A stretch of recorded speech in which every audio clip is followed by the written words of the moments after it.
Welcome everyone. तो आज मैं एक नई चीज़ स्टार्ट करने जा रहा हूँ। ये है अपने बिगिनर्स के लिए स्टॉक मार्केट में बेसिक्स का लेसन्स। ठीक है, एकदम स्टार्ट अगर करते हैं अपने सबसे पहले, तो आपको सबसे पहले क्या होता है ना, अपने लोग स्टॉक मार्केट में एंटर कर जाते हैं। ठीक है, अपने एंटर कर जाते हैं, बट अपने को बेसिक्स बेसिक्स जो होते हैं ना, उसका कोई आइडिया नहीं रहता है। ठीक है, अपने को ये भी नहीं पता रहता है कि स्टॉक मार्केट है क्या। तो अपने यहाँ पे इस चीज़ को सीखना स्टार्ट करेंगे। आप कोई भी चीज़ में जब एंटर करते हो ना, आज आप कोई भी बिजनेस करो, कुछ भी करो, तो आपको सबसे पहले उसका ABCD पता रहना होता है।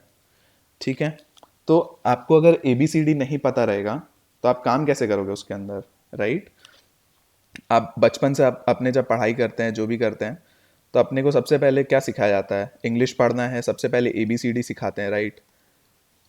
हिंदी में सबसे पहले आ ई ऊ ये सब सिखाते हैं ना, लेटर्स सिखाते हैं। तो आपको स्टॉक मार्केट भी एक ऐसा ही है कि आपको सबसे पहले बेसिक समझना पड़ेगा, बेसिक सीखना पड़ेगा, स्टॉक मार्केट है क्या। तो हम लोग इसमें कवर करेंगे, इसमें कुछ वीडियोस की सीरीज़ बनेगी जिसके अंदर बेसिक से लेके धीरे धीरे सब कुछ सीखेंगे अपने। ठीक है, तो आज एकदम बेसिक वीडियो रहने वाली है, बेसिक लेसन्स रहने वाले हैं कि बेसिक स्टॉक मार्केट होता क्या है। सो स्टॉक मार्केट क्या है? स्टॉक मार्केट, ठीक है, स्टॉक मार्केट एक प्लेस है। ठीक है, स्टॉक मार्केट एक प्लेस है, एक मंडी है। मंडी बोल लो आप, जैसे अपने सब्जी सब्जी खरीदने जाते हैं या कुछ भी खरीदने जाते हैं, तो एक मंडी में जाते हैं ना, जहाँ पे दो दो पार्टीज होती है। एक होता है बायर, एक होता है सेलर। ठीक है, खरीदार और एक बेचने वाला। तो स्टॉक मार्केट में भी वही कहानी है। स्टॉक मार्केट एक ऐसी मंडी है, शेयर बाजार एक ऐसी मंडी है जहां पे एक खरीदार मिलेगा, बायर, और एक सेलर मिलेगा जो बिकवाली कर रहा है। ठीक है, तो अब इसमें होता क्या है? इसके अंदर होता यह है कि सपोज आप एक शेयर है ABC, लाइक रिलायंस का, आप मान लो रिलायंस का एक शेयर है। ठीक है, रिलायंस का एक शेयर है, उसमें सबसे पहले अगर उसमें काम होना है तो सबसे पहले एक बायर चाहिए और एक सेलर चाहिए। ठीक है, इनके बिना आप कुछ नहीं कर सकते। अगर कोई बायर नहीं रहेगा और कोई बेचदार नहीं रहेगा तो आप क्या करोगे? एक शेयर है, उसको कोई ना कोई एक पर्सन चाहिए जो खरीदने वाला, और कोई एक चाहिए जिसके पास है और वो बेचे, तभी वो इसके पास से इसके पास ट्रांसफर होता है। ठीक है, मार्केट में कोई बायर होता है, उसके पास सेलर से बायर के पास ट्रांसफर हो रहा है शेयर। ठीक है, स्टॉक मार्केट में ये होता है। अब एकदम बेसिक अगर समझे तो सबसे पहले क्या होता है ना, स्टॉक मार्केट में एक कंपनी जो होती है, कंपनी मार्केट में लिस्ट होती है। स्टॉक मार्केट सेबी के अंडर आता है, securities and exchange board of India. ठीक है, सेबी के अंडर आता है। ठीक है, अब जब किसी कंपनी को, यहाँ पे होता ही है कि जब किसी कंपनी को, सपोज एक कंपनी एक्स है, इस कंपनी को जब बाइंग अपने कैपिटल को बढ़ाना होता है, वो कंपनी काम कर रही है, काम कर रही है। ठीक है, अब वो एक ऐसे पॉइंट पे पहुंच गई है, काम करते करते, ग्रो करते करते, अब यहाँ पे उसको कैपिटल चाहिए, बहुत ज़्यादा पैसे चाहिए।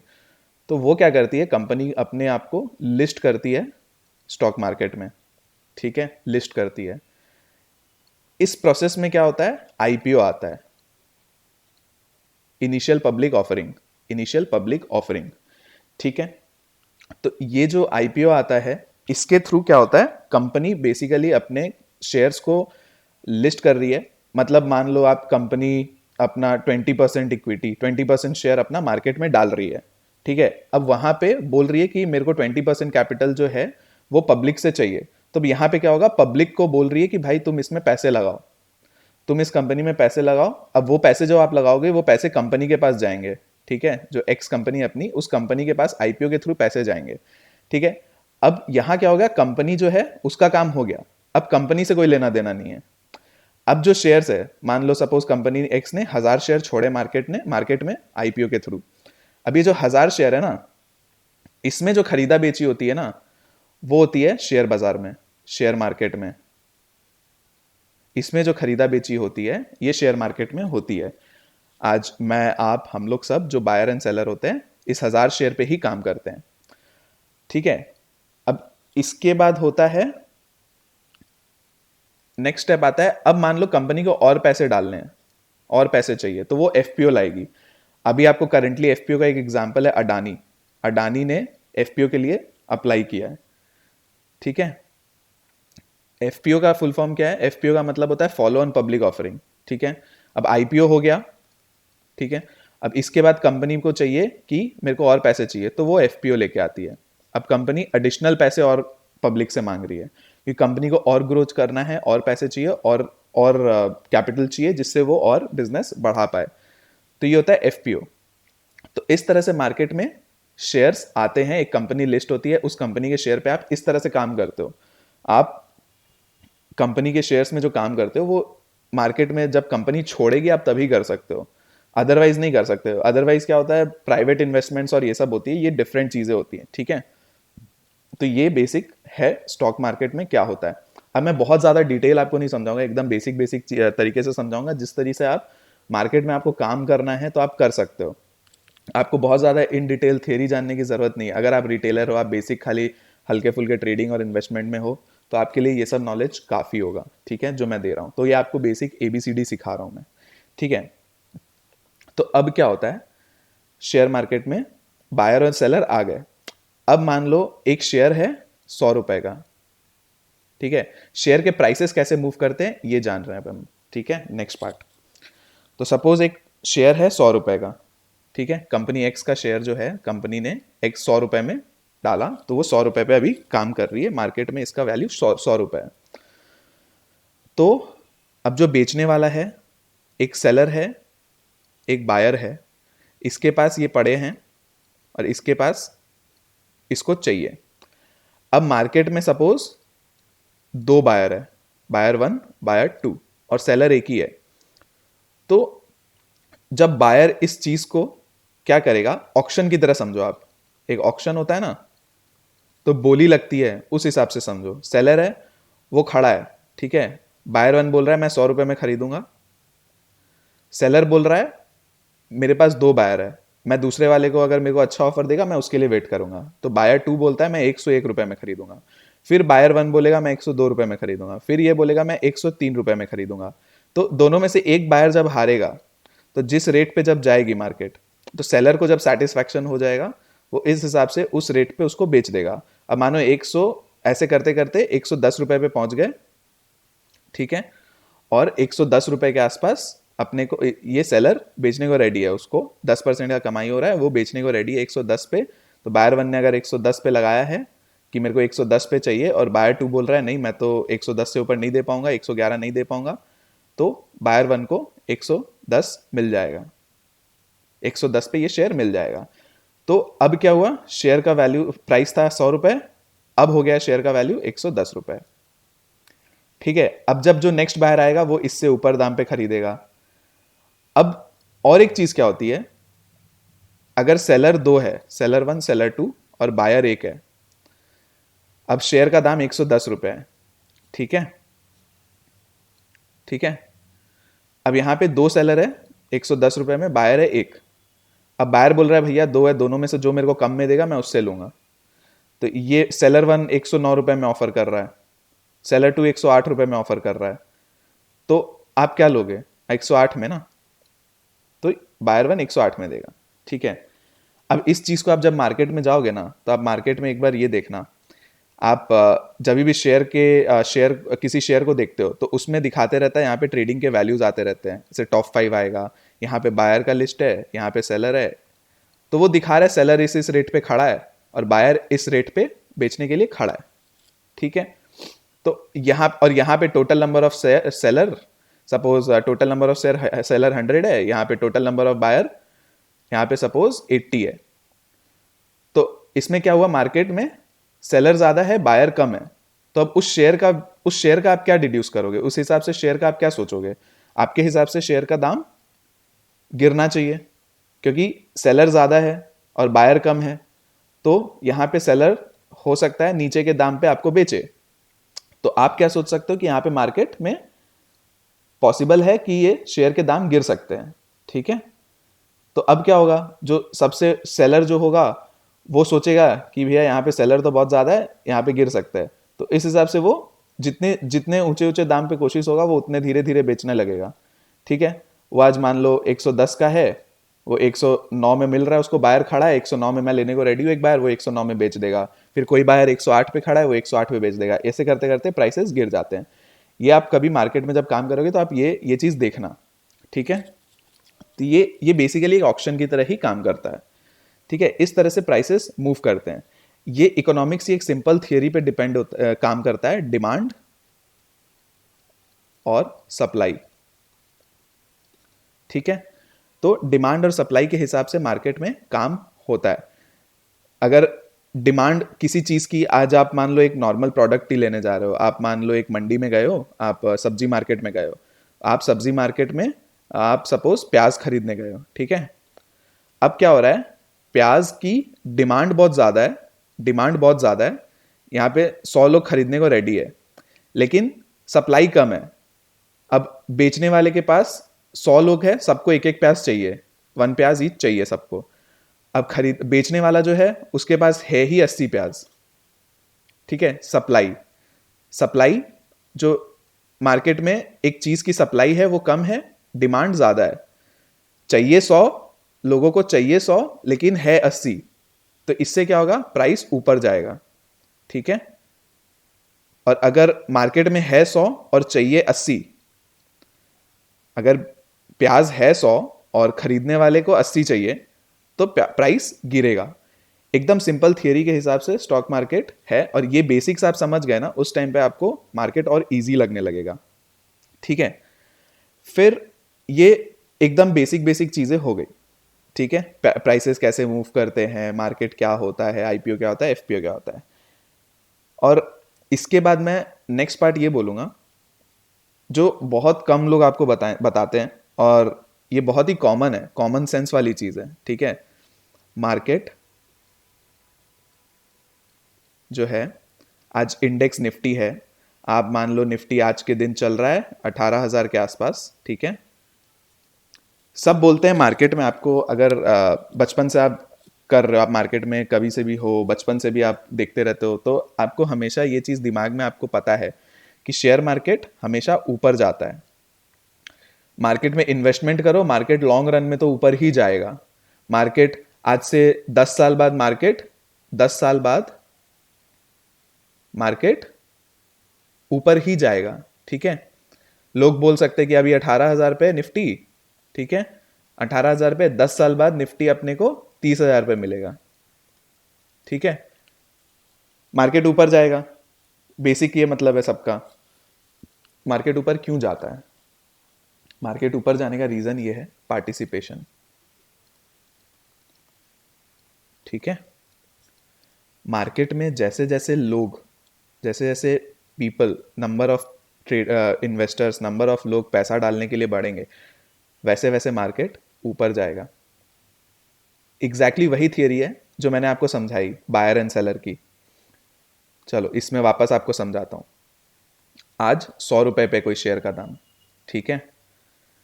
यहां पे 10 लोग हैं बेचने वाले, और खरीदने वाले भी है 10 जन, ठीक है।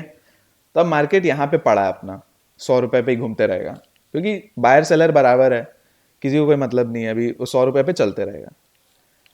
एक बंदा नया आ गया, +1, एक नया बंदा आ गया, 11 हो गए खरीदने वाले। अब क्या होगा, इसको चाहिए, अब सेलर बोलेगा भैया एक जन एक्स्ट्रा आ गया, दाम बढ़ा दो, 101 हो जाएगा रुपया। फिर एक बढ़ गया, फिर एक जन आ गया, 12 जन हो गए, ठीक है। फिर दाम बढ़ा दो, 101 102 रुपया कर दो। सेलर उतने ही है, मार्केट में पैसे बेचने वाले उतने ही हैं, लेकिन खरीदार ज्यादा आ गए। खरीदार ज्यादा आ गए मतलब मार्केट में 10 लोग अगर मिलके 1 लाख रुपए लाते थे, ठीक है, इसके हिसाब से कितना हुआ, हर बंदा 10,000 रुपया ला रहा है, ठीक है। अब यहां पे 2 बंदे नए ऐड हो गए, तो मार्केट में और 20,000 आ गया, ठीक है। अब 100 शेयर की वैल्यू 1 लाख है, ठीक है, 100 शेयर की वैल्यू 1 लाख है। अब नंबर ऑफ शेयर्स उतने ही है, नंबर ऑफ शेयर्स उतने ही है, मार्केट में 20,000 रुपया और आ गया है 2 जन के आने की वजह से। अब क्या हो गई, 100 शेयर की वैल्यू 1,20,000, ठीक है, 1,20,000। अब 100 शेयर की वैल्यू जब 1 लाख है, जब 100 शेयर की वैल्यू 1 लाख है और 100 अभी भी 100 शेयर है, उसकी वैल्यू अब 1,20,000 है, ठीक है। तो अगर इसके हिसाब से देखें, अगर आप 100 शेयर की वैल्यू जब 1 लाख है तो एक शेयर की वैल्यू 1,000 रुपए है, ठीक है। अब उस 100 शेयर की वैल्यू जब 1,20,000 हो गया है तो उस शेयर की वैल्यू कितनी हो गई, 1,200 रुपए, ठीक है। आप इस चीज को जब समझ जाओगे ना, मार्केट के बेसिक्स को आप समझ जाओगे, समझे। जब मार्केट में 10 जन थे तो 1 लाख रुपए थे मार्केट के अंदर और 100 शेयर थे, ठीक है। अब 12 जन है, मार्केट के अंदर रुपए कितने हैं, 1,20,000 और शेयर अभी भी 100 है, शेयर रुपीस पीपल, ठीक है। लोग बढ़े, वैल्यू बढ़ी, नंबर ऑफ शेयर्स उतना ही है, तो शेयर का दाम एडजस्ट होके बढ़ गया 1,000 से 1,200। यही चीज होता है, लॉन्ग रन में धीरे धीरे लोग बढ़ते हैं, मार्केट के अंदर नए नए लोग आएंगे, जैसे जैसे मार्केट में नए नए लोग आएंगे उस तरह से पार्टिसिपेशन बढ़ेगा, मार्केट में पैसा आएगा, मार्केट में पैसा आएगा तो शेयर्स के वैल्यू बढ़ेंगे। इसी तरह से इसीलिए बोला जाता है कि लॉन्ग रन में मार्केट हमेशा ऊपर जाती है, ठीक है। ये रीजन है। ये बेसिक्स आपको अगर समझ में आ गया तो आप धीरे धीरे आपके लिए समझना चीज़ों को ईजी हो जाएगा। ये स्टॉक मार्केट का एकदम ABCD है, ठीक है। ये समझना बहुत ज़रूरी होता है, बहुत लोग को ये थियरी नहीं पता होती है। अब क्या होगा ना, मैं इसके बाद नेक्स्ट वीडियो में नेक्स्ट चीज़ें लेके आऊँगा, लेकिन ये जो चीज़ें हमने सीखी अभी, इसके आप नोट्स बनाओगे, एकदम इम्पॉर्टेंट है। आप ये नोट्स बनाओगे, ठीक है। आप नोट्स बनाकर अपने नोटबुक एक एक फ्रेश नोटबुक लेना स्टार्ट करना, और हमेशा हर वीडियो के हिसाब से नए नए नोट्स बनाना। ये आपको लॉन्ग रन में बहुत हेल्प करेगा। जब आप काम करने बैठोगे आपको सब थियरी पता होगी ना, आपको चीज़ें जब अंदर में आपको घोल के पिला देंगे ना, तब आपके लिए बहुत ईजी हो जाएगा, ठीक है। तो आप नोट्स बनाओगे हर दिन, हर हर हर वीडियो पे आप नोट्स बनाने बैठोगे, एक फ्रेश नोटबुक लेके बैठोगे। ये पूरी एक, मान लो आप क्लास क्लास के तरह ही समझ लो, ठीक है। आप यहाँ पे सीखने बैठ रहे हो, ठीक है। तो ये एकदम बेसिक्स है।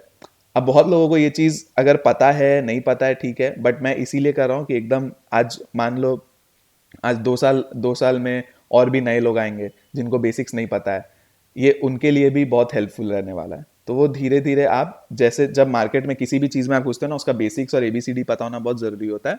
तो इसके लिए मैं इस तरह से बता रहा हूँ। आपको ये सब चीज़ हर जगह नहीं मिलने वाली है, आप खोज लेना, ठीक है। तो आपको ये सब चीज़ें इस तरह से नहीं मिलेगी और वो भी फ्री में, ठीक है। तो ये चीज़ मैं आपके लिए करके दे रहा हूँ, ठीक है। तो आप नोट्स बनाओगे, आप धीरे धीरे चीज़ों को सीखोगे, ठीक है। आज के लिए इतना ही रखते हैं, फिर लंबी वीडियोस नहीं करेंगे, छोटी छोटी वीडियो में हर दिन छोटे छोटे टॉपिक्स कवर करेंगे। दिन में तो नहीं, जब भी मेरे लिए पॉसिबल होगा, जैसे जैसे वीडियो मैं ट्राई करूँगा, जितना जल्दी जल्दी हो सके मैं करूँगा, ठीक है। तो आप इस तरह से काम करोगे। तो आप इसका नोट्स बनाओ, सीखो चीज़ों को, आप एक्सपीरियंस करो, आप इस चीज़ को मार्केट के अंदर देखो क्या हो रहा है, आप बायर एंड सेलर का वो लिस्ट देखो खोल खोल के, आप पिछले पुराने डेटा से मिलाओ, निफ्टी पहले कहाँ था, पहले मार्केट के किसी शेयर का आप देखो पहले क्या वैल्यू था, फिर मार्केट पार्टिसिपेशन कैसे बढ़ी, उसके बाद कितना वैल्यू हो गया, आप ये सब चीज़ देखो, आपको ये समझ में आएगा। आप नेक्स्ट वीक, ये नेक्स्ट वीडियो से पहले आपका होमवर्क है, आप देखो और समझो, ठीक है।